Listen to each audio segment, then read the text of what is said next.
지난 시간에 강의 소개를 전체적으로 했고 진도 계획도 소개했기 때문에 오늘부터 진도를 진행하도록 하겠습니다. 첫 번째, 우리가 해방 이후 한국의 중요 시인들 중에서 구조와 계보, 현대문학의 현대시의 구조와 계보라는 큰 틀에서 치사 선택한 이 시인들 외에도 중요한 시인들이 많지만 이번 학기에는 우리가 이 시인들을 중심으로 공부해 보기로 하겠습니다. 첫 번째 공부할 시인은 조지훈 시인인데요.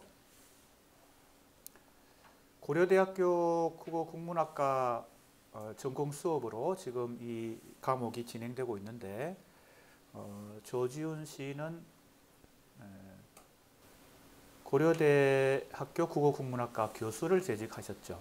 그리고 시인으로서도 또 요즘 한국학이라고 하는 학문이 상당히 세계적으로도 큰 호응을 얻고 있는데 한류 열풍과 맞물려서 한국학도 상당히 인기가 있습니다. 세계적으로. 그래서 외국에도 한국학과가 많이 개설되고 한국 문학뿐만 아니라 한국 문화, 다양한 한국의 언어와 문학과 문화를 이제 공부하려는 학생들과 연구자들이 많아지고 있습니다. 한국학의 기초를 세운 학자이기도 합니다. 조지훈 시인 그리고 조지훈 교수가요. 고려대학교의 이제 연구기관 중에 민족문화연구원이라고 있습니다. 고려대학교를 대표하는 연구기관이 크게 두 개가 있는데 물론 그 이외에도 중요한 연구기관이 많겠지만 민족문화연구원 그리고 아세아 문제연구소 이제 원래 연구소로 출발해서 지금은 다 연구원이 됐죠. 명칭이요. 그래서 초대 민족문화연구소 소장이었습니다. 그러면서 조지훈 시인은 한국학의 기초를 아주 선구적으로 세웠습니다. 지금 이제 시간이 많이 세월이 많이 흘러서 이제 우리가 한국학을 세계적으로 전파하고 있는 시점에서 조지훈 교수의 한국학 선구적인 업적도 생각해 볼 필요가 있는데 한국 문화사 서설을 포함해서 상당히 많은 학문적 업적도 있습니다.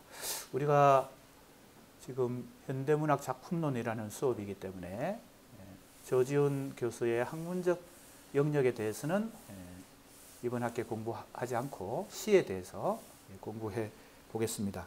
교재가 있는 사람은 180쪽 그리고 이제 스크린에도 이 내용을 지금 띄워 놓았기 때문에 참고하면 되겠습니다. 177쪽이네요.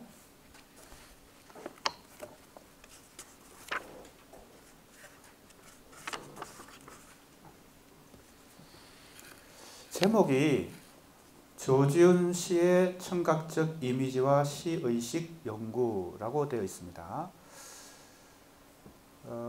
우리가 이제 공부하고 연구할 대상은 조지훈 시죠. 그래서 이제 제목에 그것이 잘 나타나 있습니다. 조지훈 시라고 하는 게 잘 나타나 있습니다. 그 다음에 청각적 이미지라고 하는 것과 시의식은 연구의 관점이라고 볼 수 있습니다. 조지훈 시라고 하는 연구 대상을 어떤 관점으로 살펴보는가 하는 것이겠죠. 그리고 연구라고 붙었습니다. 그래서 이 제목은 대체로 논문 형식의 제목입니다. 우리가 평론을 쓰거나 에세이를 쓸 때는 이러한 제목을 잘 붙이지 않죠. 조금 더 자유롭게 에세이식으로 쓰거나 평론을 쓸 때도 조금 더 개성적으로 제목을 붙이지만 논문이기 때문에 논문은 연구 대상과 연구의 관점이 아주 객관적으로 압축적으로 나타나는 것이 바람직하기 때문에 그렇습니다. 자, 그래서 청각적 이미지에 주목했다는 것이 이제 첫 번째 이 제목에서 우리가 파악할 수 있는 것입니다. 그리고 시의식이죠. 자, 이 제목에서 먼저 설명을 좀 해볼 필요가 있습니다. 이 논문이 어떤 관점으로 조준시를 연구하느냐. 첫 번째 청각적 이미지죠. 두 번째는 시의식입니다. 이 둘의 관계 혹은 이 둘이 조준시뿐만 아니라 모든 문학을 연구할 때 어떤 위상을 갖고 있는가 생각해 볼 필요가 있습니다. 청각적 이미지 하는 것은 이미지의 유형이죠. 이미지의 종류입니다. 그러면 이미지는 뭐냐? 시를 연구할 때 하나의 시를 구성하는 여러 구성 요소 중에 이미지라고 하는 게 있죠. 그때 구성 요소에 시의식이라고 하는 것도 포함됩니다.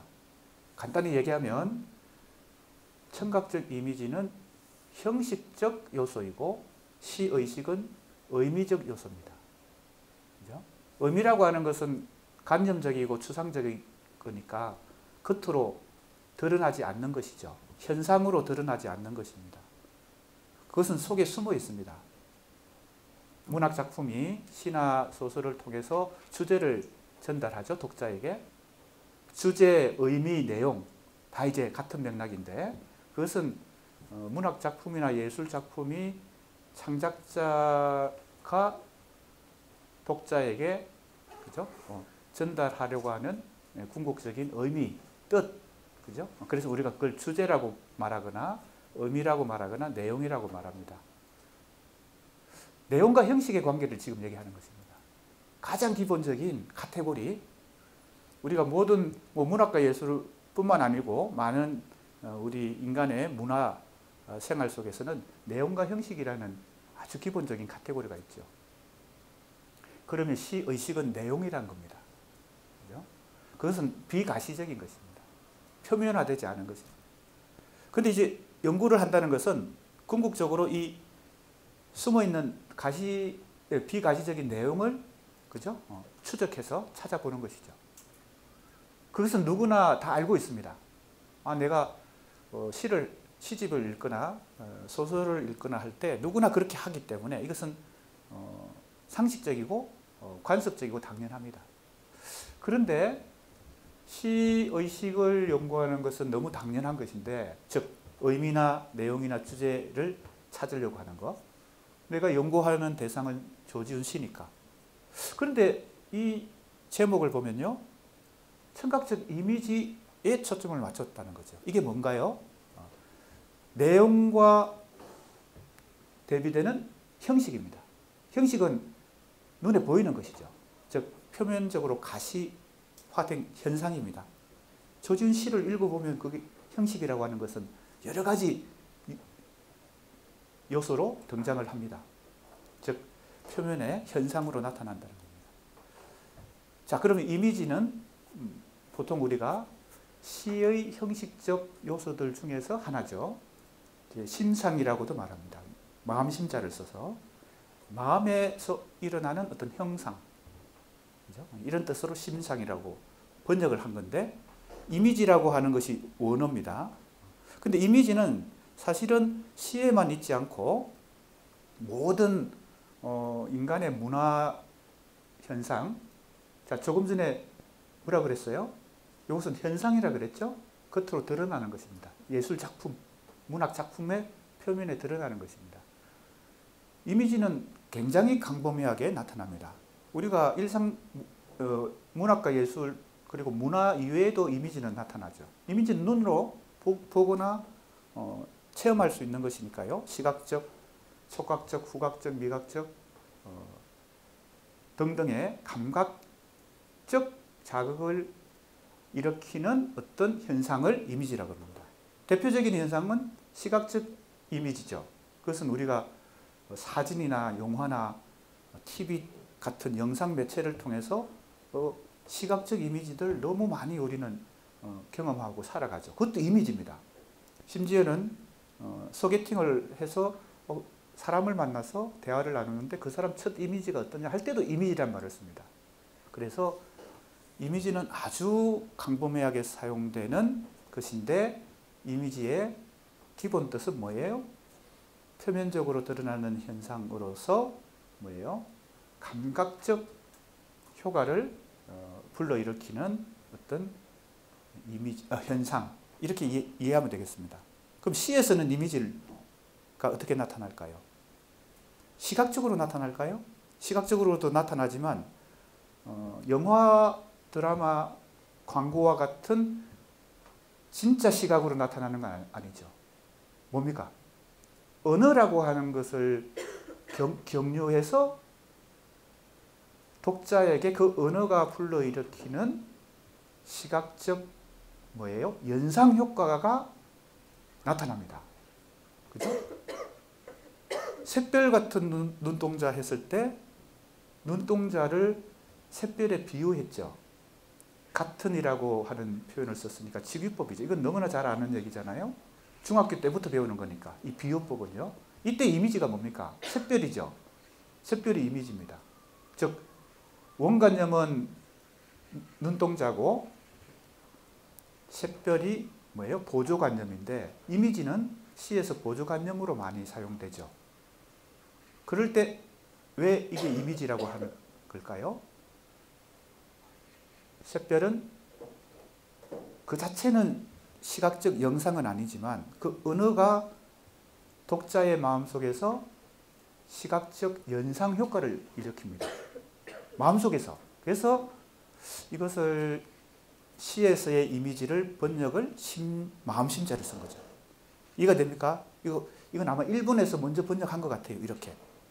일본이 번역이 굉장히 일찍부터 발달을 해서 우리 동아시아에서는 뭐 가장 앞서 있으니까요. 지금도 그렇고 그걸 이제 한국에서도 시에서의 이미지를 심상이라고 하고 중국에도 이 단어를 쓰는 것 같아요. 근데 요즘 우리 학계나 비평계에서 시에서의 이미지를 심상이라는 말을 잘 안 쓰는 것 같아요. 예전에는 심상이라는 시 전문지도 있었습니다. 박목을 시인이 만든 이 시 전문지, 시 문해지 이름이 심상이었어요. 박목을 시인이 시에서의 이미지를 상당히 중시했기 때문에 본인이 만든 시 전문 잡지의 이름도 심상이다. 이렇게 쓴 거죠. 바로 이 이미지에 대한 지금 보충 설명을 좀 하고 있습니다. 자, 무슨 말입니까? 시는 언어로 된 문학 예술이기 때문에 시각적 영상으로 직접 그죠?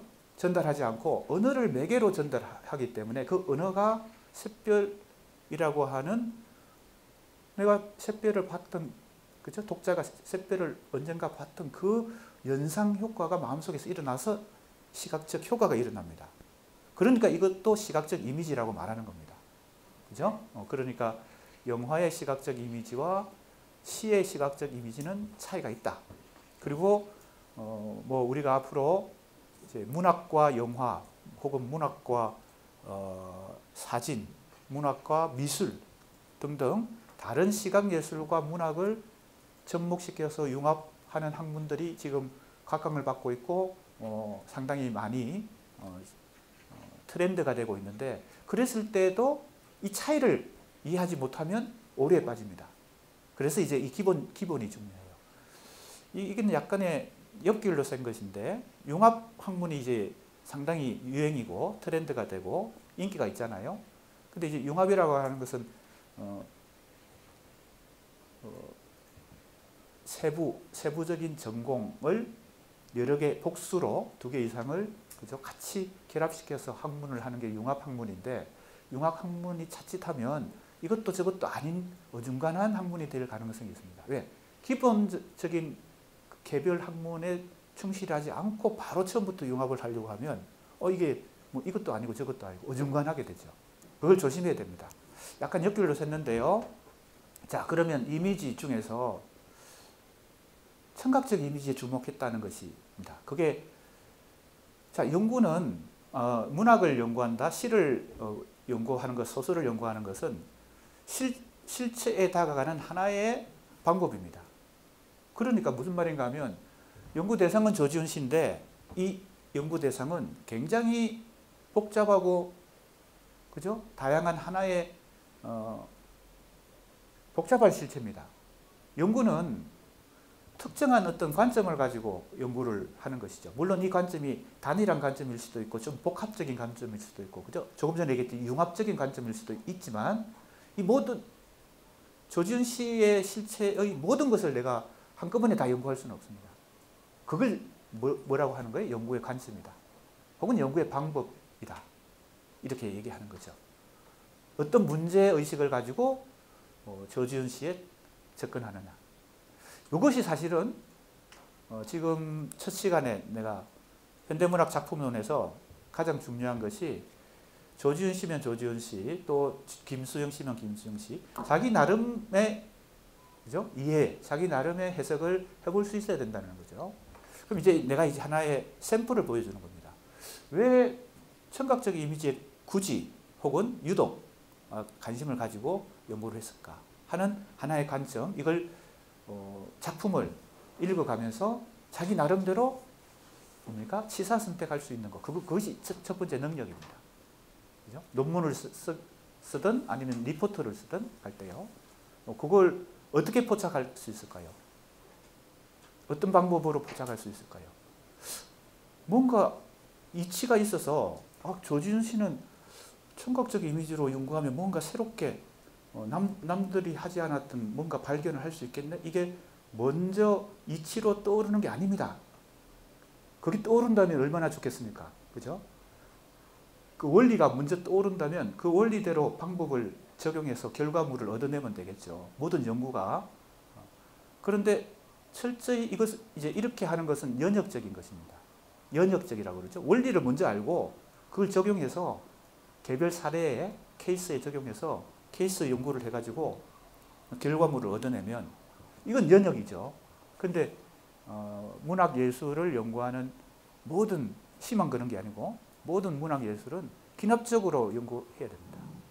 무슨 말인가 하면 이 관점을 채택하는 것 자체부터가 사실은 이 논문의 제목이 처음 나오기 때문에 이게 먼저 설정됐다고 착각할 수 있지만 이것은 기납적으로 어디서부터 조지훈 씨를 계속 읽으면서 그죠?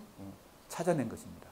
그걸 우리 학생들이 일단 기억을 잘 해야 됩니다. 앞으로 과제물 1차 과제물 때 이제 이 시인들 이번 학기에 공부하는 시인들 중에 한 시인을 선택해서 이제 나름대로 과제물을 작성해야 되는데 그때 첫 번째 포인트입니다.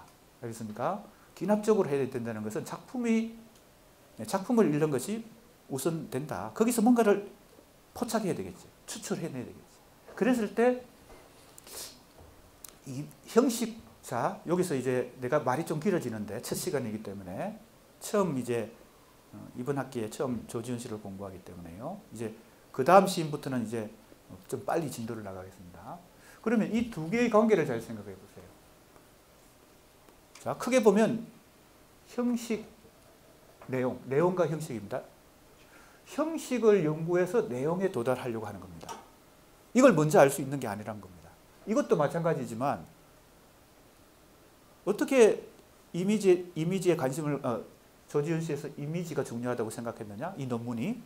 그것도 읽어봐야 되는데 읽어보고 거기서 자기 나름대로 이걸 찾았는데 그 다음에 이건 더군다나 더 기납적으로 이걸 치밀하게 분석해 봐서 이 내용, 주제, 의미에 도달해야 됩니다. 그래야 정확한 의미에 도달할 수 있습니다. 이걸 격려하지 않고 바로 시를 읽으면서 이 주제만 자꾸 생각하면 두리뭉실하고 포괄적이고 남들이 다 누구나 상식적으로 아는 조지훈 씨의 주제를 자꾸 찾게 됩니다.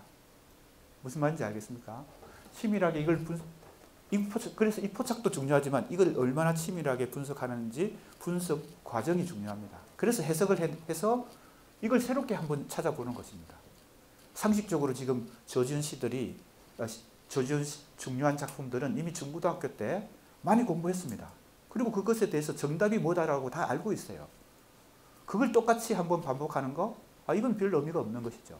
그것은 고등학생들이 수능 공부를 하기 위해서 하는 그런 공부에 불과합니다. 그래서 대학생들이 문학을 제대로 공부하기 위해서는 이 기납적으로 어떤 형식이나 기법의 특정한 어떤 것을 찾아내고 그걸 나름대로 분석하고 해석을 해서 새로운 의미를 도출할 수 있는 것, 그래야 논문이라고 하는 게 성립합니다. 이미 상식적으로 이미 오랫동안 형성된 어떤 조지훈 씨에 대한 여러 가지 내용들이 있는데 그걸 그대로 재구성하거나 짜집기 하거나 이렇게 하는 것은 그것은 좋은 과제물도 아니고 좋은 논문도 아니다. 이렇게 생각을 하면 되겠습니다. 첫 시간이니까 이 관련된 얘기를 조금 자세하게 하겠습니다. 그럼 이미지만 형식이냐? 그렇지 않죠. 조지훈 씨든 누구의 시든 이미지만 형식이 아닙니다. 자, 그러면 이제 판서가 좀 필요하긴 한데 이걸 또 스크린을 올리고 판서하고 다시 스크린 내리고 이게 어렵기 때문에 잘 메모를 해보세요. 내가 지금 판서하는 것을 대신해서 아주 간단하게, 간명하게, 요약적으로 설명할 테니까요. 자, 시의 구성 요소라고 한번 적어 봅시다. 시의 구성 요소 1. 의미입니다. 아주 쉬운 것부터 얘기합니다. 자, 이거죠. 시 의식도 의미에 속합니다. 그 사람이 어떤 의식, 조진이 어떤 의식을 가지고 시를 썼느냐. 거기 주제. 자, 의미는 간단하게 풀이하면 말 뜻입니다. 시도 언어로 되어 있으니까 그 언어가 가지고 있는 뜻을 알아야 되겠죠. 뜻을 모르고 시를 읽으면 어떻게 됩니까? 읽는 사람이 답답해집니다. 그죠? 짜증나죠? 그런 시를 뭐라 그래요? 나내시다. 그죠? 해석하기가 어려우니까, 의미를 찾기 어려우니까 나내시다. 그렇게 얘기합니다. 자, 그러면 첫 번째, 우리는 시를 읽을 때 의미를 알고 싶어 합니다. 당연하죠? 왜? 언어로 되어 있으니까. 언어는 말이니까, 말은 뜻을 갖고 있으니까. 자, 그것을 조금 더 다른 용어로 하면 가장 기본적으로 의미라고 말하고, 그 다음에는 시에서 그걸 주제라고 말하고, 이제 그걸 조금 더 포괄적으로 얘기하면 문학예술에서 그런 걸 내용이라 그럽니다. 자, 그게 첫 번째입니다. 그것도 시의 구성 요소입니다. 가장 기본적인 요소죠. 그리고 그걸 누구나 알고 싶어 하기 때문에. 자, 두 번째, 운율입니다.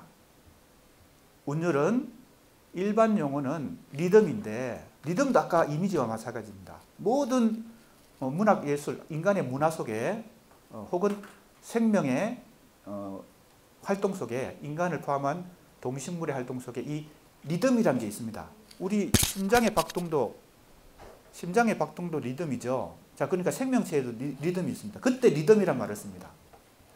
아까 뭐에 해당되는 거죠? 이미지에 해당되는 거죠. 이미지가 굉장히 포괄적인 용어라고 한 것처럼 리듬도 포괄적인 용어입니다. 그럼 시에서의 리듬을 뭐라고 한다고요? 그게 바로 운율입니다. 운과 율로 나누어지는데 그걸 지금 자세히 다시 설명하기에는 너무 지금 급박하기 때문에, 우리 갈 길이 멀기 때문에 그 정도로 간단하게 얘기합니다.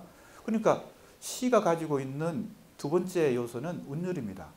자, 여기서부터는 뭐에 해당된다고요? 바로 형식에 해당됩니다. 운율도 겉으로 나타나요. 그죠? 그 운율도 율만 해도, 그죠? 고저율도 있고, 강약률도 있고, 그죠? 음보율도 있고, 음수율도 있고, 숫자, 음절의 숫자를 가지고, 글자의 숫자를 가지고 3, 4조다, 4, 4조다, 7호조다, 이건 음수율이고, 음보, 그런 보자, 소리 마디를 가지고 이 율을 체크하는 것, 이거는 음보율이고, 아무튼 그 운율이라고 하는 것이 시의 중요한 형식을 중에 하나입니다. 그게 두 번째고요. 자, 두 번째부터는 다 형식 혹은 기법에 해당되는 겁니다. 첫 번째가 내용이고요. 즉 의미고요. 세 번째, 바로 심상, 이미지입니다. 근데 이 이미지가 가장 기본적인 단위로 시에 나타나는 하나의 현상이죠. 이때 이미지는 아까 뭐라 그랬어요? 감각적으로 감각을 자극하는 언어라 그랬습니다. 그러니까 우리의 오감이 있습니다. 시각, 청각, 촉각, 후각, 미각. 그럼 이미지와 가장 대비적인 것은 뭡니까? 개념어입니다. 추상어 개념어입니다. 이것은 감각적으로 와닿는 게 아니고 의미로 그냥 추상적인 개념으로 와닿습니다. 사랑, 자유, 그죠? 평등, 공정, 그죠? 자유, 정의, 진리, 그죠? 그런 게 다 개념어고 추상어입니다. 그것은 의미만 갖고 있지 감각적으로 피부에 와닿는 게 아니죠. 즉 감각을 자극하는 게 아닙니다. 자, 그래서 그것이 이미지고요. 세 번째입니다. 그 이미지가 가장 기본적으로 시에서 뭡니까? 언어를 통해서 나타납니다. 아까 얘기했던 바로 그 보조관념들이 나타날 때, 그죠? 그리고 이 이미지가 기초가 되어서 뭘 형성합니까? 시의 언어는 보통의 언어보다 어떤 뭡니까? 지시적인 의미, 1대1의 의미보다 다양한 의미들을 파생시키죠. 함축적인 의미를 파생시키죠. 그걸 중학교 때, 고등학교 다 배웠을 거예요. 그래서 비유와 상징을 만들어냅니다. 비유에도 이미지가 기초 요소가 되고 상징에도 기초 요소가 됩니다. 그러니까 세 번째 항목은 이미지, 비유, 상징 이렇게 정리하면 되겠습니다. 비유와 상징 안에는 이미지가 들어있습니다. 그러니까 시의 언어는 이 이미지의 뭡니까? 조합이다. 이렇게 이미지의 잔치다.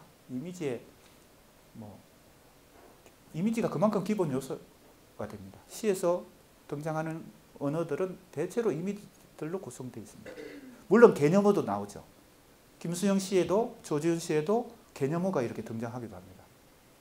그건 이미지가 아닙니다. 그런 걸 구분해야 되겠어요.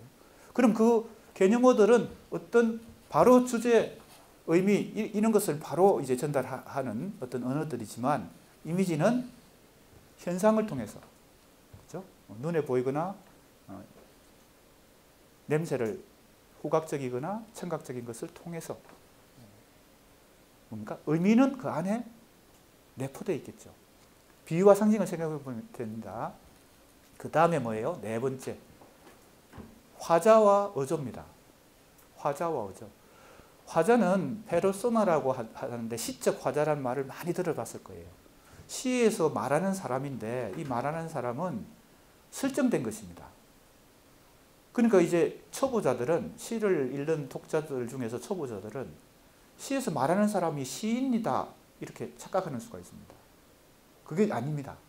소설만 픽션이 아닙니다.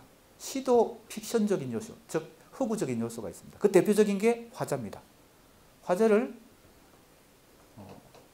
마치 시인 자신인 것처럼 설정하는 경우도 있는데 거의 동일하게, 그래도 그 안에, 그 사이에는 차이가 있습니다. 서중주 시에 나오는 추천사라는 작품을 보면 향단아 그네줄을 밀어라 먼 바다로 배를 내어 밀듯이 이렇게 시작합니다. 그 현대문학사 시간에 공부한 것인데, 그러면 화자가 누구예요? 서중주 시인입니까? 춘향입니다. 춘향이를 화자로 설정해서 향단이 몸종에게 말하는 어조로 지금 이 시가 전개됩니다. 그러니까 춘향이와 서중주의 관계를 생각해 보세요. 서중주는 시인이고 춘향이는 그 시에, 추천사라는 시에 등장하는 시적 화자입니다. 그래서 문학예술이 왜 일기나 기본적인 수필이나, 그죠? 논픽션, 실화를, 그죠? 실제 자기가 경험한 걸 그대로 쓰는 거, 이게 실화잖아요. 그래서 그걸 논픽션이라고 합니다.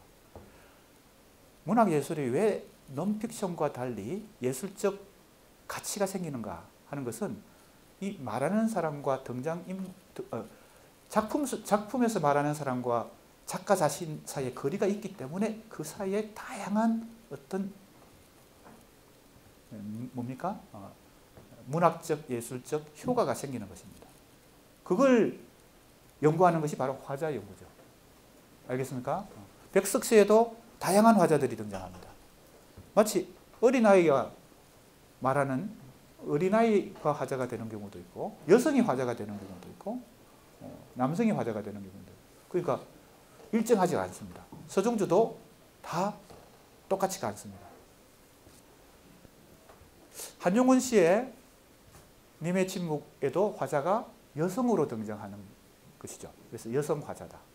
그러면 그 화자의 효과가 어떻게 나타나는지 이걸 연구할 수가 있습니다. 다 뭐에 속한다고요?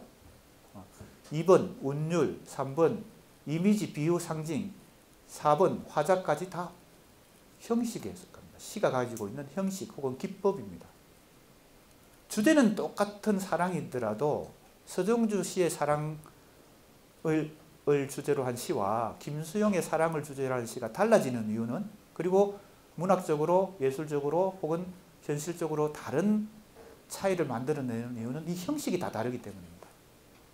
자, 그러면 우리가 한 가지 빠뜨리고 넘어갈 뻔했네요. 어조. 어조는 화자와 상당히 연관성이 있습니다. 어조는 뭘까요? 말투입니다. 어조는 한자어고 말투는 우리말이죠. 한국 우리말입니다. 말투는 교묘합니다. 그래서 비꼬는 말인지 정말 칭찬하는 말인지 그걸 분간하지 못하면 엄청난 그죠? 오류에 빠지죠. 너 잘났다고 했는데 진짜 칭찬하는 말일 수도 있고 비꼬아서 반대로 그걸 우리가 이제 아이러니 반어라 그러죠. 반어적인 어조로 말했을 때는 그걸 잘 캐치를 해야 됩니다.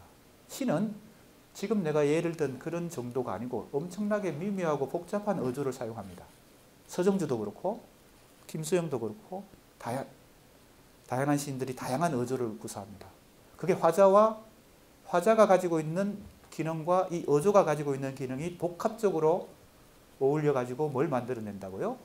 어떤 형식적 효과, 기법적 효과를 만들어낸다. 자, 그러면 첫 번째 의미만 내용이고 두 번째 운율, 세 번째 이미지, 비유, 상징, 네 번째 화자와 어조는 다 형식에 속하고 기법에 속합니다.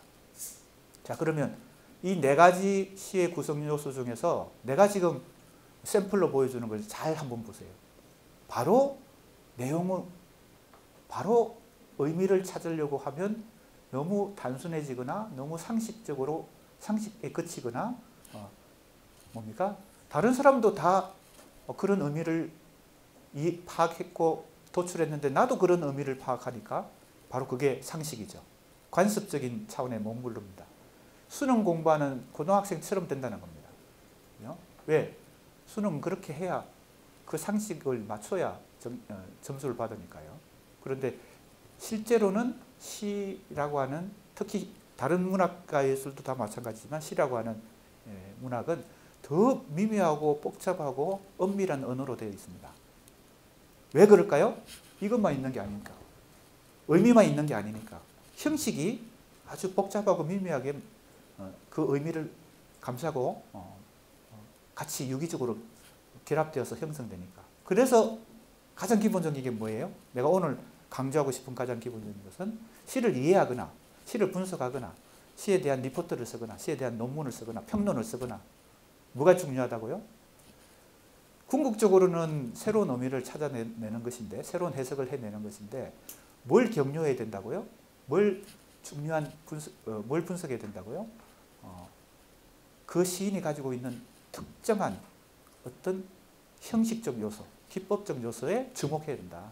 그걸 분석해서 새로운 의미를 찾아내야 된다. 그것은 자기 머릿속에 있는 새로운 의미가 아니고 그 텍스트가 그 시인의 시가 갖고 있는 어떤 숨어있는 새로운 의미를 찾아내는 것이죠. 자, 그러니까 이미 내가 지금 1차 과제물 힌트를 많이 준 셈입니다. 1차 과제물 어떻게 접근해야 되는지 이미 내가 지금 그래서 시간을 많이 할애해서 지금 얘기하는 겁니다. 1차 과제 이제 기한도 정해져 있고 언제까지 해야 되는데 지금 우리가 공부하고 있는 진도 범위 중에서 많은 시인들 공부하잖아요. 그 중에 한 명을 선택해서 지금부터 빨리 시집을 그 사람의 전집이면 더 좋고 전집이 없는 경우는 자기가 시집 중에 한 권이라도 최소 한 권이라도 빨리 구해서 읽어보면서 거기서 어떤 길을 찾아야 돼요? 어떤 형식을 이 시인의 시에서 어떤 형식을 내가 분석을 하면 새로운 의미에 도달할 수 있겠구나. 이걸 찾아내야 됩니다. 처음부터 머릿속에서 떠오르는 게 아닙니다. 최소 시집을 3번 이상 읽어야 그게 겨우 떠오릅니다. 나는 이제 상당히 몇십 년 동안 시 분석도 하고 시 비평도 하고 시 연구도 했잖아요. 그래도 지금 내가 어떤 새로운 시인의 새로운 이제 논문을 쓰거나 새로운 평론을 쓰려면 그 시인의 시집을 3번 이상 읽어야 됩니다. 나도. 나는 이제 많이 해봤으니까 능숙하지만 지금도 뭐예요? 한 번 읽어가지고는 도저히 몰라요. 2번도 잘 몰라. 3번 정도 읽어야 이 포인트가 내가 찾는 포인트구나. 그 포인트는 뭐예요? 처음부터 의미가 아니란 겁니다. 처음에는 이 중에서 뭔가를 찾아요. 그러니까 이미지만 형식이 아니니까 운율 중에서 찾아도 되고 뭐예요? 이미지나 비유나 상징 중에 찾아도 되고 화자나 어조 중에 찾아도 됩니다. 이건 가장 대표적인 지금 형식 구성 요소를 얘기하는 것 뿐이고 그 이외에도 많고요. 운율이라는 상위 범주 아래 하위 범주도 엄청나게 다양합니다. 운율이라는 그 하위 범주 안에서도요. 통틀어서 이제 시가 가지고 있는 리듬 감각이죠. 이미지 안에서도 엄청 다양하죠. 그죠? 나는 이제 지금 조지훈 씨를 청각적 이미지에 주목했지만 시각적 이미지 뭐 다양하잖아요. 그리고 공감각이라는 것도 있고요. 그죠? 그리고 비유 상징만 해도 엄청나게 다양합니다. 파생된 하위 범주가 무궁무진하다는 거죠. 근데 그건 이론적으로 그냥 접근하는 게 아니라 시를 읽으면서 이걸 감각적으로 혹은 체험적으로 그 중에 어떤 이미지도 좋고 운율도 좋고 화자도 좋고 어조도 좋고 포착할 수 있는 뭐예요? 그 안목이 우리 시를 연구하는 독자에게 필요하다. 이걸 이제 첫 번째 강조를 합니다. 이제 좀 빨리 진도를 나가겠습니다. 자, 머릿말인데요.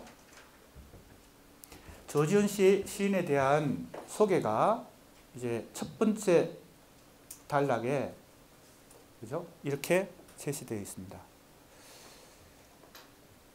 조지훈 시인이 이제 학자로서의 업적도 있지만 이 논문은 시에 대해서 지금 연구하고자 하기 때문에 시와 관련된 가장 기본적인 정보만 핵심 정보만 얘기를 했습니다. 등단이 언제였고, 그죠? 39년 문장지, 그 다음에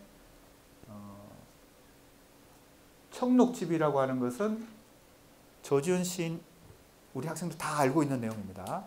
혼자 쓴 게 아니고 3인 공동시집이죠. 그래서 조지훈, 박목월, 박두진 3명의 시인이 해방 이듬해 해방된 1945년 그 다음 해에 3인 공동시집을 냈는데 그것이 청록집입니다. 그래서 이 3명의 시세계가 상당히 다르기도 하지만 공통분모가 자연을 소재로 했다. 자연서정이다. 이런 공통분모를 가지고 청록파다. 이런 이제 현대 시사에 이름이 붙었죠. 근데 또 하나 주목할 만한 것은 이 세 명이 왜 공동시집을 냈을까? 물론 공동분모가 있었겠죠. 시적 경향이. 그런데 이 문장지라고 하는 걸 좀 주목해야 되는데 한국 현대시의 아버지라고 불리는 정지용 시인이 이 문장이라는 잡지는 이태준 소설가가 만든 잡지고 소설은 이태준 작가가 추천을 했고 소설가들을 신인 소설가들을 그때는 이제 추천 제도니까요. 실력 있는 소설가를 이태준 작가가 추천을 했어요. 근데 시 쪽은 이태준 작가가 잘 모르니까 당대 가장 최고봉인 정지용 시인에게 추천권을 줬습니다. 이 정지용 시인이 청록파 세 사람을 다 추천을 했던 것이죠. 조지훈, 박두진, 박목월.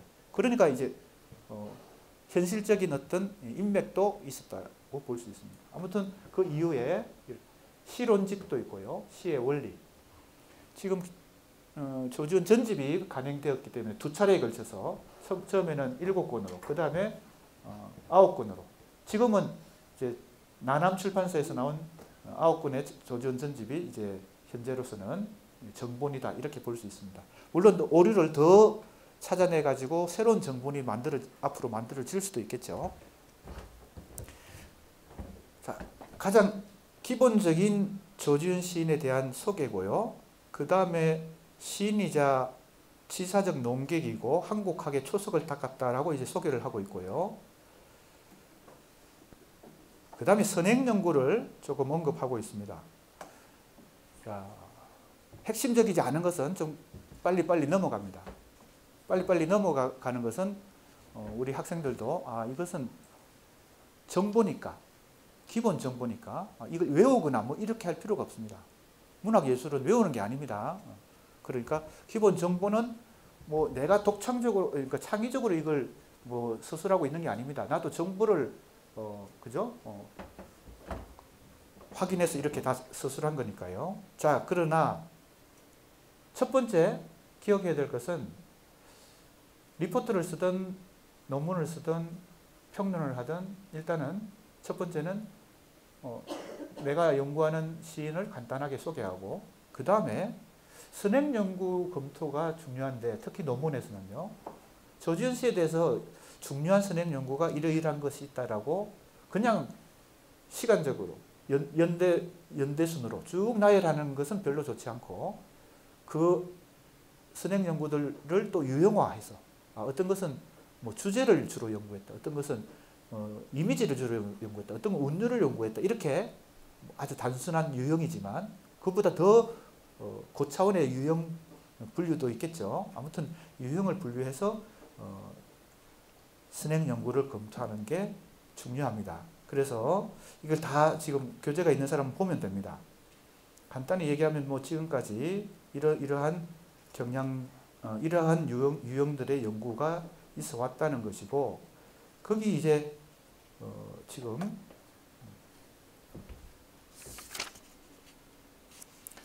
교재가 있는 사람은 178쪽 중간쯤부터 이제 선행연구 검토가 179쪽 중간까지 거의 한 페이지 짧게 압축적으로 그리고 이제 각주를 붙여가지고 그 선행연구들이 이러이러하다라고 하는 정보도 이걸 서지라 그럽니다. 서지 참고 선행연구를 서지를 붙여놨습니다.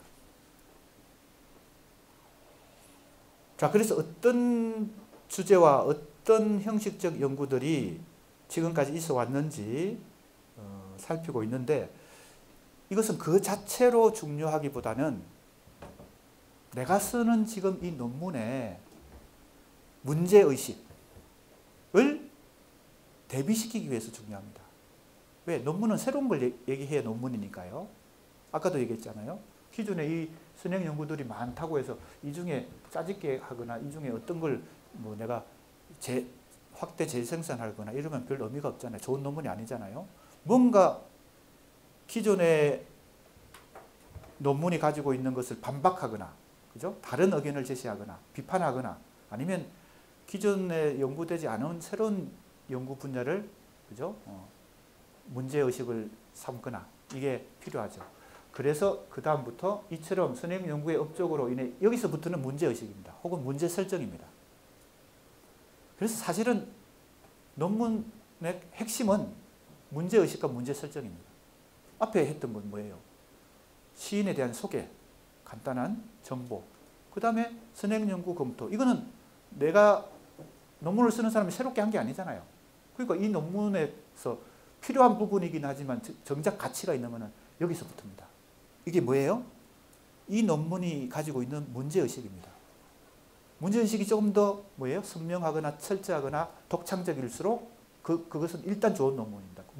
그 다음에 이제 그 문제의식을 어떻게, 그죠? 작품 분석과 해석을 통해서 정말 뭡니까? 설득력 있게 이끌어 나가느냐, 논지를 도출해 나가느냐, 그건 그 다음 문제죠. 하지만 일단은 그것도 중요하죠. 사실 굉장히 중요하지만 논지 제시가 중요하지만 그러니까 그때 필요한 것은 분석력, 해석력입니다. 작품을 새롭게 분석할. 근데 이제 문제의식과 문제 설정은 어떤 관점으로 이 조지훈 씨를 연구해야 그러한 새로운, 그죠? 분석과 해석을 해낼 수 있느냐. 그래서 결과물을 도출해낼 수 있느냐. 그러니까 이 부분이 굉장히 이 논문에서 핵심입니다.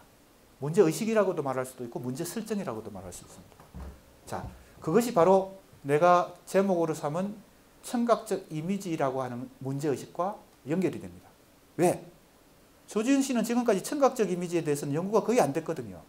그럼 조지훈 씨에서는 그게 중요하지도 않고 별로 그것은 시에서 겉으로 보면 드러나지 않는 것 같으니까요. 숨어 있으니까요.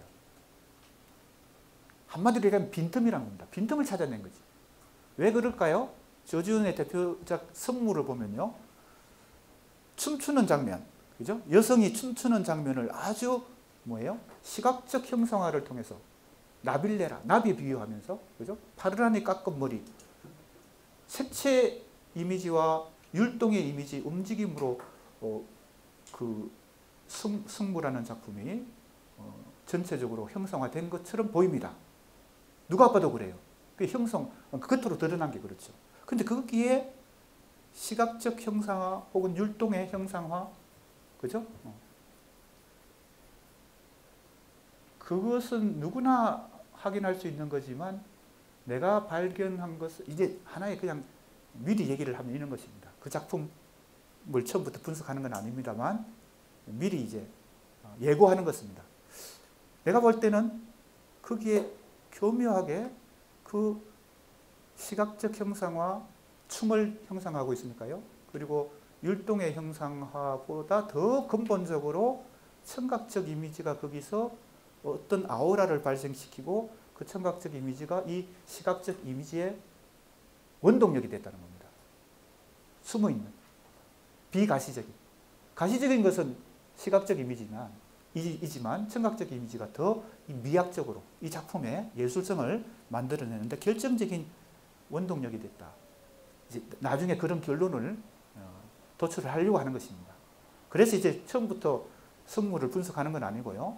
차근차근 하나하나 밟아 나가면서 해 가려고 합니다. 자, 그 부분을 봅시다. 그래서 교재가 있는 사람은 179쪽 중간쯤이고요. 이처럼 조지훈의 시세계가 전반적으로 해명이 됐고 논문도 많이 나왔으니까요. 필자는 조지훈 씨의 미학적 특성으로 지금까지 시각적 이미지에 의한 회화적 상상력과 묘사의 기법, 조금 전에 얘기했죠. 이 율동을 묘사하니까 그죠? 고이 접어 나빌레라, 얼마나 시각적입니까? 그죠? 나비에 비유하고 있으니까요. 고이 접었다, 파르라니 깎은 머리, 이렇게 하니까 누가 봐도 이거는 조지훈 씨의 미학적 특성은 시각적 형상화다, 회화적 상상력이다, 이렇게 보는 겁니다. 그리고 그 율동에 대한 묘사가 탁월하다, 이렇게 그동안 평가되어 왔기 때문에 청각적 이미지는 거의 주목하지 않았는데, 내가 볼 때 요것이 이제 이 논지입니다. 미리 이제 내 문제의식을 여기서 얘기하고 이제 2장부터 이제 작품 분석을 통해서 그걸 이제 입증해 나가는 과정입니다. 중시되어 왔지만 선행 연구는 그렇게 했지만 나는 어떻게 본다고요? 시각적 형상화에 의한 풍경 및 율동의 묘사를 원천적으로 뒷받침하면서 아까 얘기했죠. 원동력이 되는 것은 또 다른 게 숨어 있다는 겁니다. 동시에 그것과 혼용되는 영감적 선율은 이제 음악적 요소죠. 즉 청각적 어떤 요소가 그 시각적 요소의 원천이 된다. 원천은 눈에 보이지 않지만 사실은 더 중요한 것이죠. 왜? 원인이 되는 것이니까요. 결과를 만들어내는 것이니까요. 그래서 다른 논문에서 이미 그렇게 한번 주장한 바가 있는데 이 논문은 그걸 좀 더 발전시킨다는 겁니다. 그 연장선에서 이 글은 조지훈 씨의 청각적 이미지를 보다 구체적으로 고찰하고 그것이 의미 혹은 시의식과 어떤 연관성이 있는지 살피려고 한다. 이런 것입니다. 자, 이제 청각적 이미지, 어떤 음악적 요소, 성무라는 작품에 국한해서 얘기하면 그 성무는 사실은 어떤 불교적인 음악을 배경으로 하고 춤을 추는 겁니다. 그죠? 무슨 말인지 알겠습니까? 근데 작품에서 그 어떤 그 음악적인 요소, 즉 불교 음악적인 요소보다 더 중요한 어떤 청각적 이미지들이 숨어 있습니다. 그걸 찾아보는데요. 이제 성무 위에 조지훈 씨 전집에 조지훈 시 전집이 한 권으로 되어 있습니다. 아까 그 나남 출판사에서 나온 조지훈 전집 전 9권 중에 첫 번째 1권이 조지훈 시 전집입니다. 거기에 한 권에 다 묶여 있어요. 그걸 다 이제 전체를 연구 대상으로 삼아서 조지훈 씨에 나타나는 청각적 이미지를 유형별로 분류를 했습니다. 여기서부터는 이제 본론으로 들어가서 청각적 이미지를 분석하는 과정입니다. 자, 분석할 때 내가 문제 설정으로 삼았던 것은 조지훈 씨의 청각적 이미지잖아요. 그랬을 때 중요한 힌트는 그걸 하나의 통으로 연구하는 게 아니라 그걸 유형별로 또다시 분류를 하는 것이 필요합니다. 그래야 좀 더 세밀하게, 그죠? 분석을 더 치밀하게 할 수 있는 뭡니까? 장치가 마련되니까요. 유형을 살펴봤습니다. 이 유형도 뭐예요? 일반론적인 유형이라고 볼 수 없습니다. 그건 작품에 나타나는 청각적 이미지의 그죠? 종류들을 다 찾아내서 유형화를 해야 되는 것입니다. 그러니까 작품 모든 기준은 텍스트입니다. 그러니까 내가 누구 시인을 가지고 시인을 연구해서 리포트를 하나 쓴다 혹은 논문을 하나 쓴다 그러면 나중에 이 텍스트 이게 너덜너덜해질 때까지 계속 이게 기준이 되니까요. 논문을 쓰다가 또 막히면 어디서 해답을 찾아야 됩니까? 이 텍스트로 돌아와야 돼요. 뭐 이론을 찾거나 뭐 이렇게 뭐 하는 경우가 많아요. 참고 도서, 뭐 이론서 이렇게 해가지고 뭐 돌파구를 찾으려고 뭐 논문이 잘 안 될 때 아닙니다. 그거는 정말 참고 도서일 뿐이고 해결책은 돌파구는 이 조지훈 시 전집에서 찾아야 됩니다. 다시 돌아가서 자꾸 읽다 보면 돌파구가 생겨요. 기납적 연구라고 하는 걸 내가 오늘 한 대여섯 번 강조하고 있습니다. 자, 그래서 청각적 이미지를 어떻게 분류하고 있습니까? 여기 나오죠? 조지훈 씨의 청각적 이미지를 자연의 소리. 조지훈 씨 전집을 다 읽어보니까요. 거기서 소리가 등장하는, 청각적 이미지가 등장하는 것이 물소리, 새소리. 간단히 얘기하면요. 물론 새소리만 나오진 않지만 그래서 그걸 무생물의 소리와 동물의 소리로 나누고 그걸 통틀어서 자연의 소리라고 했습니다. 간단히 얘기하면 물소리, 새소리입니다. 이런 것이 그냥 나오는 게 아니란 겁니다. 그게 어떤 특정한 미학적 원천을 이룬다. 그 다음에 인간이 연주하는 악기 소리, 금음고도 나오고요. 대금도 나오고 많이 나와요. 조지훈 씨에 나오는 어떤 악기들은 대체로 전통적인 악기들이 많습니다. 금음고, 대금 이런 것들요. 피리도 나옵니다. 그래서 그것도 청각적 이미지죠. 그것이 그냥 부수적으로 등장하는 게 아니라는 겁니다. 내가 볼 때는 그게 미학적 원천이다. 오히려 율동, 춤, 시각적인 풍경 이런 것보다 더 중요한 원천이다. 세 번째는 침묵의 계열 이랬습니다. 자, 침묵이라고 하는 것은 약간의 설명이 필요한데 현상, 이미지를 지금 분류하고 있으니까 새소리, 물소리, 자연의 소리는 그죠? 이미지가 맞죠? 이해합니까? 내가 아까 이미지와 추상어, 개념어의 차이를 얘기했잖아요. 이미지가 맞죠? 그 다음에 악기의 소리도 이미지가 맞죠? 그럼 침묵은 뭐냐? 사실은 단어를 정확하게 얘기하려면 침묵이라고 말하면 안 될 것 같아요. 하지만 내가 이걸 침묵이라고 쓴 이유는 이거는 소리 없음이라고 해야 됩니다. 소리 없음. 왜? 그건 현상이니까요. 그건 개념이 아니거든요. 새소리, 물소리하고 아무 소리 없는 거. 이것도 청각적 이미지라고 내가 간주한 것입니다. 그러니까 침묵하면 이거는 개념어에 가깝습니다. 무슨 말인지 알겠어요? 근데 침묵이 개념어냐 이게 이미지냐 이게 상당히 조금 헷갈립니다. 사전을 찾아보면 아무 소리 없는 현상 이걸 침묵이라고 말하고 있으니까. 근데 정말 치밀하게 이제 따져보면 침묵이라고 하는 단어 자체는 현상이라기보다는 개념어에 가깝고 그래서 이건 소리 없음. 그죠?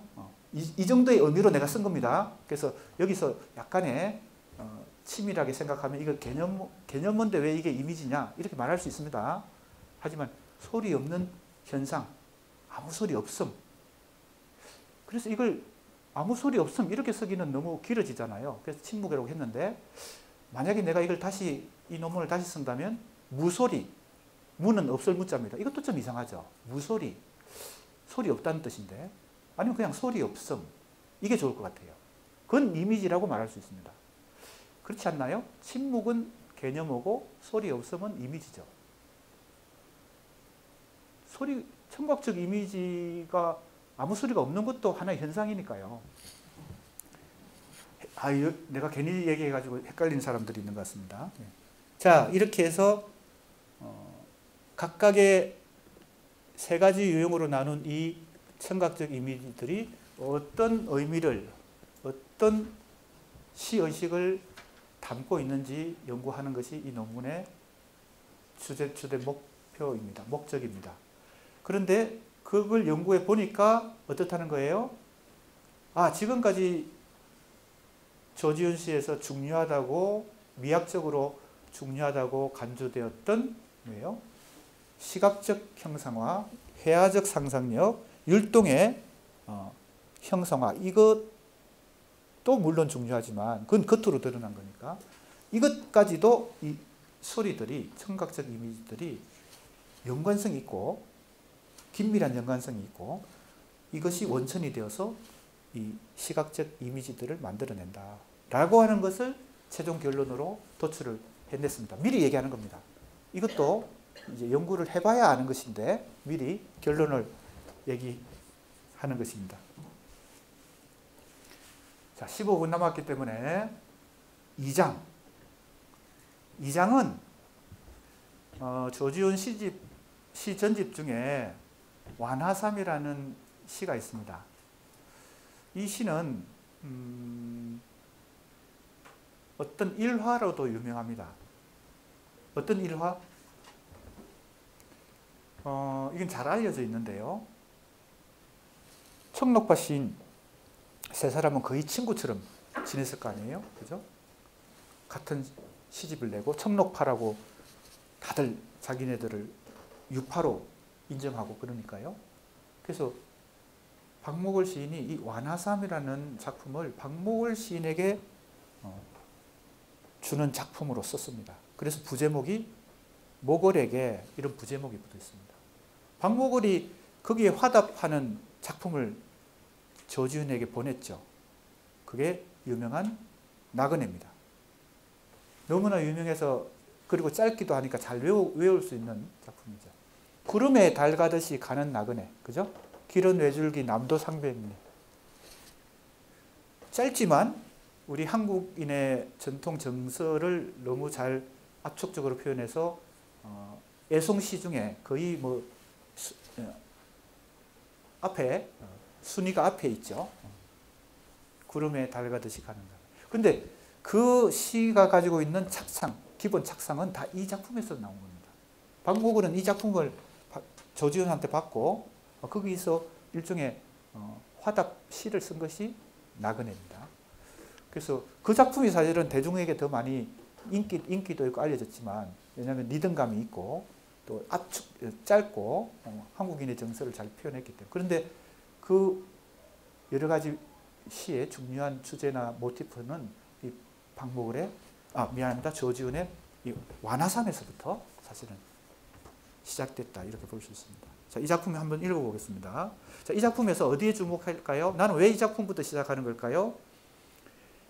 자, 이 작품 한편에 조지훈 씨의 미의식이, 미학적 특성이 농축되어 있다, 이런 판단이 들었습니다. 때로는요, n분의 1로 어떤 시인의 시집에 수록된 작품들이 다 똑같은 가치와 비중을 가지고 있는 건 아닙니다.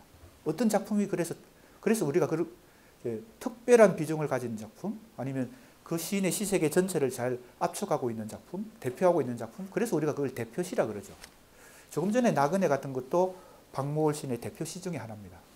그럼 이제 이 작품도 조지훈 씨의 대표시는 보통 우리가 고풍 의상이나 성물을 많이, 그죠?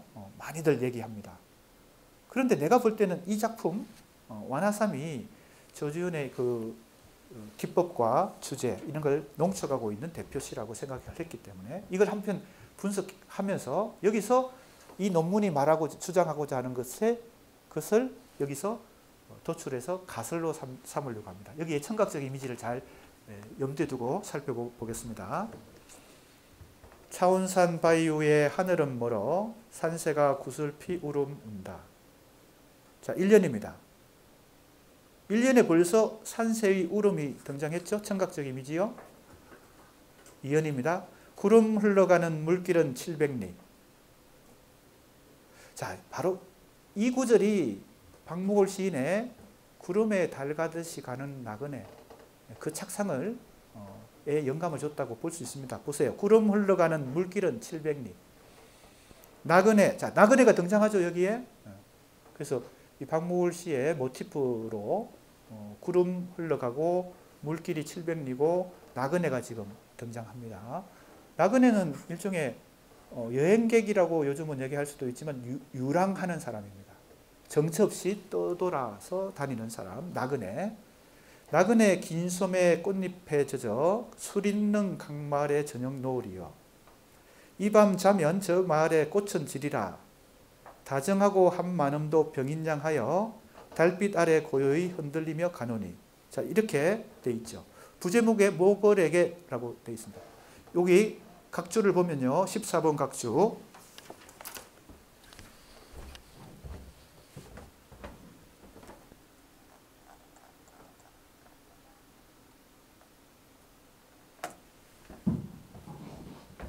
조지온 전집이 표시되어 있죠. 예, 조지온 전집 1권 시, 그죠? 34쪽에 나온다. 이렇게 정확한 출처를 밝혀줘야 됩니다. 어디 인터넷에 검색해서 그냥 그걸 복사해서 이렇게 리포트 쓸 때 작품을 그냥 인용하거나 이러면 안 됩니다. 그건 오류가 많기 때문에 이 전집을 꼭 참고해서 정본을 참고해서 인용하고 분석을 해야 됩니다. 자, 이제 이 작품을 길지는 않습니다. 이 작품을 간단하게 2장에서 먼저 살펴보겠습니다. 첫 번째 시는, 1년은 이 시 전체의 배경이 나타납니다. 뭐와 뭡니까? 아주 큰 그림이죠. 즉, 큰 스케일로 이 작품 전체가 제시하는 배경이 나타납니다. 뭐죠? 산과 하늘입니다. 그렇죠? 산은 지상이고 하늘은 천상입니다. 땅과 하늘의 관계입니다. 자, 그런데 땅은 고달프죠. 왜? 따뜻하지 않고 차가우니까요. 차가운 산에 바위 위에 누가? 산새가. 자, 이미 산새는 동물이긴 하지만 뭐예요? 생명체를 대표하는, 그죠? 하나의 동물입니다. 조지훈 시인이 볼 때 이 생명을 가진 존재는 인간을 포함해서 산새가 대표적으로 지금 등장했지만 지상에서 따뜻하고 행복하지 않고 뭔가, 그죠? 결핍되고 불행하고 추위에 떨고 있습니다. 공고합니다. 그게 어떻게 상징적으로 나타난 게 차원산 바위 위에 산새가 구슬피 우는 것입니다. 자, 그러니까 이 울음이라고 하는 청각적 이미지에는 이미 여러 가지 의미가 담겨 있죠. 자, 그런데 이유가 뭡니까? 왜 웁니까? 하늘이 멀어서 운다고 얘기합니다. 자, 그러니까 의미도 기본적으로 우리가 이해하면서 청각적 이미지를 포함한 기법들을 우리가 한번 눈여겨볼 필요가 있습니다. 자, 1년에서 사실은 이 시의 전체적인 구도가 잘 나타납니다. 조지훈이 생각하는 이 세계에, 그죠? 인간과 동물과 이 세계 전체가 압축적으로 그림이 그려져 있습니다. 그죠? 산과 하늘의 관계, 산새와 울음, 그리고 산새가 뭘 동경하고 있겠습니까? 간단합니다. 하늘을 동경하지만 하늘에 도달할 수 없는 지상의 존재. 언젠 하늘을 날지만 다시 지상에 내려와야 되죠. 새도. 인간도 마찬가지 아니겠어요? 조준이 생각할 때 자신의, 그죠? 정신세계도 그렇다고 볼 수 있습니다. 자, 그게 1년입니다. 2년 보겠습니다. 자, 1년은 수직적 구도인데 2년은 어떻게 됐습니까? 어떤 구도로 바뀌었습니까? 수평적 구도로 바뀝니다. 왜? 흘러가니까요. 이거는 수직적으로 움직이지 않고 수평적으로 움직입니다. 1년은 수직적 구도인데 2년은 수평적 구도입니다. 뭐가 흘러가요? 구름도 흘러가고 구름을 따라서 물길도 흘러갑니다. 강물도 흘러가요. 700리나 흘러갑니다. 700리는 계산을 해봐야 되겠는데 정확하게 몇 킬로인지. 아무튼 1년과 2년을 잘 생각해 보세요. 이미 이 속에 은연중에 시적 화자 혹은 시인의 뭡니까? 입장, 처지가 잘 나타납니다. 하늘을 추구하지만 그것이 좌절될 때 수평적 움직임을 가집니다. 그죠? 물길 따라 구름 따라 뭐처럼 이제 그게 3년에 나오죠. 그래서 나그네입니다. 나그네의 속성을 우리는 1년과 2년에서 유추해서 알 수가 있습니다. 나그네는 하늘을 추구하지만 그것이 실패로 돌아갈 때 수평적 운동을 할 수밖에 없는 인간을 포함한 모든 생명체들의 모습을 나그네에 비유했습니다. 조지훈 시인의 정신세계 속에 이 나그네 의식이 있는 거죠. 유랑 의식이 있는 거죠.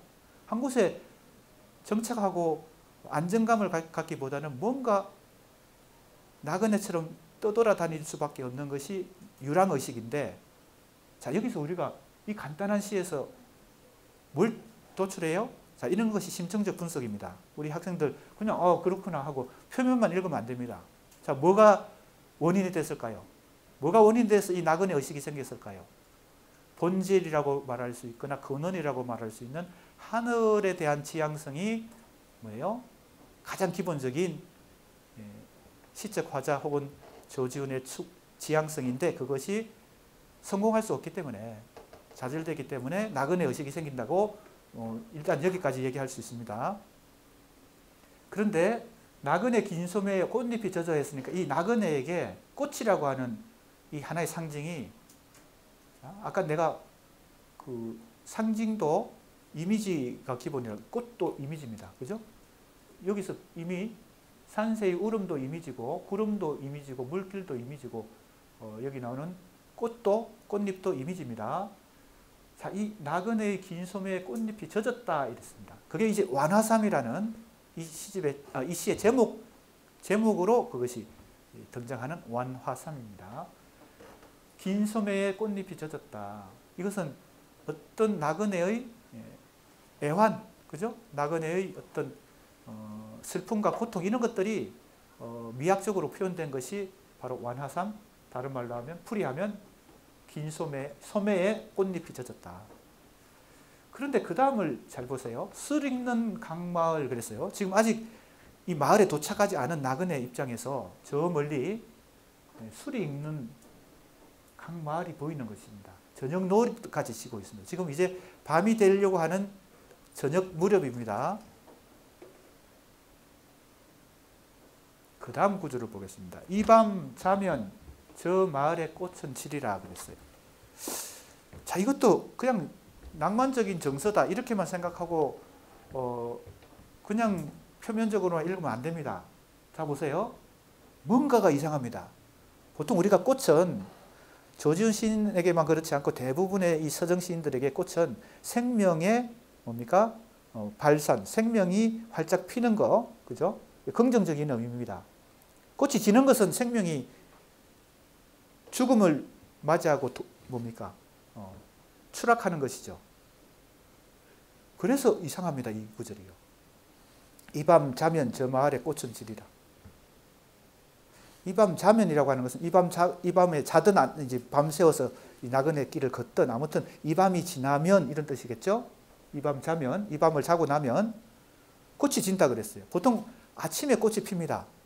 밤에 지고, 물론 이제 생물학적으로 자연 현상이 그렇다기보다는 이 시인의 상상력 세계 속에서는 아침이 희망적이고 밤은 절망이기 때문에 밤에 꽃이 지고 아침이 되면 꽃이 필 텐데, 이 표현은 거꾸로 되어 있습니다. 어떻게 됐어요? 아침이 되면 꽃이 진다고 얘기합니다. 지금 이제 저녁에 이 나그네가 저 마을까지 지금 가고 있는 유랑길을 가고 있는데 이렇게 예상을 하고 있는 것입니다. 이 밤이 이제 밤이 곧 오고 있으니까요. 이 밤이 지나고 아침이 되면 꽃이 질 것이다. 이런 생각을 하래요. 이상하지 않습니까? 자, 그러니까 우리가 시에서 당연하다고 생각하고 상식적으로 그냥 넘기면 안 됩니다. 하나하나 꼼꼼히 살펴볼 필요가 있습니다. 그 다음 보세요. 시간이 다 됐네요. 그 다음 한번 보겠습니다. 다정하고 한 마음도 병인양하여. 자, 이 사람이 왜 달빛 아래 고요히 흔들리며 가노니. 왜 나그네의 유랑의식을 가졌는지 스스로 생각할 때 두 가지를 얘기했어요. 다정하다, 정이 많다는 겁니다. 다정하다. 두 번째는 한이 많다. 정은 감정이죠. 내가 정이 많은 것, 두 번째 한도 많다는 거예요. 자, 이게 1년에 나왔던 산새가 울음 우는 것도 한과 연결되고 700리나 되는 길을 나그네가 이 유랑하는 것도 뭐와 관련되겠어요? 이 한과 관련되겠죠. 다정과 한이라고 하는 것이 이제 일종의 정서적 요소이자 이 주체, 시적 주체 혹은 나그네의 내면에 있는 어떤 모습인데, 이 한의 정서는 이 전통 서정시, 한국의 시뿐만 아니라 한국 전통 예술의 가장 많은 어떤 주제 의식을 혹은 감정적인 요소를 이루는 게 한이죠. 그래서 한을 연구 많이 하는데, 아무튼 이 부분은 그래도 이해가 됩니다. 이것이 너무 한이 많아서 병이 됐다는 겁니다.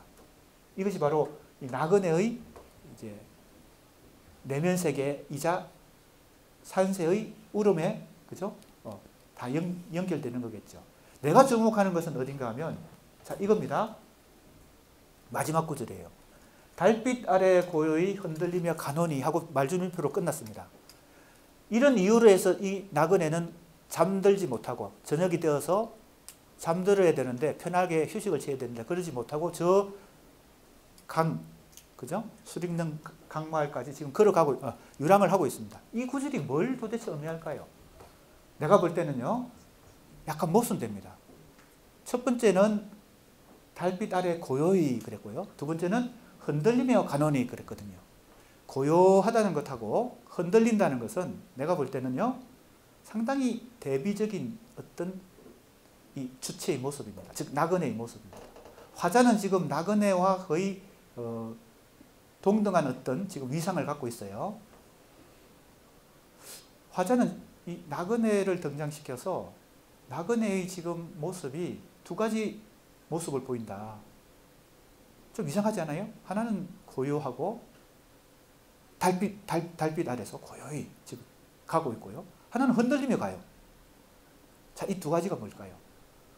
내가 볼 때는요, 이게 나그네의 모습이기도 하고, 그죠? 시적 화자의 모습이기도 하고, 어찌 보면 궁극적으로는 조지훈의 정신세계가 이렇다는 것인데, 자, 이 한편이 조지훈 시세계 전체의 중요한 어떤 원형지를 제공한다. 자, 이 고요히 걸어가는 모습과 흔들리며 걸어가는 모습, 이 두 가지 속에서 나는 어떤 걸 도출할 수 있다고 생각했나 하면요, 이것이 바로 청각적 이미지와 연관된다. 일련의 산새의 울음과도 연관되는데, 그 울음이 이 나그네의 모습에서는 두 가지 이 상반되는 모습으로 나타나는데, 하나는 고요한 모습, 하나는 흔들리는 모습으로 나타나요. 이거는 소리하고는 상관없잖아요.